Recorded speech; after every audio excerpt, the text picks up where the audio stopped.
Ելենա Արշակյանի «Ուրիշի ընտանիքը» սերիալի նկարահանումները շարունակվում են, հեռուստադիտողները դիտում ու քննարկում հեռուստասերիալի հերթական սերիան։ Էլիզի արձագանքը լրիվ հասկանալի է, ոնց կարելի է տարիներ անց ուղղակի գալ ու ամեն ինչ մոռացված համարել։ Կարենն արդեն սարսափելի է դառնում, ամեն քայլ մտածված է։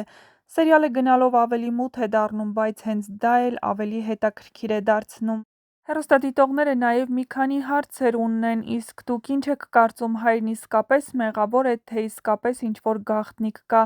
լավ է, որ Էլիզա այդքան կտրուկ է, թե պետք է լսեր տատին։ Կարծում եմ հոր վերադարձն ամեն ինչ գլխիվայր շուռ է տալու, Մագդան վտանգի մեջ է ու ոչ ոք դա լրջորեն չի գիտակցում։ Այս սերիալում ոչինչ պատահական չի լինում, Կարենը դեռ շատ բան ունի անելու։ Ահա այսպիսին էին այսօրվա սերիայի մեկնաբանությունները, եթե համակարծիք չեք, ապա գրեք ձեր կարծիքը, յուրաքանչյուր կարծիք կարևոր է։ Հեռուստադիտողները գտնում են նաև, որ տատիի քայլը ցավոտ էր, բայց երևում է նա էլ է խեղդվում իր մեղքի մեջ ու ուզում է իր մեղքերը քավել։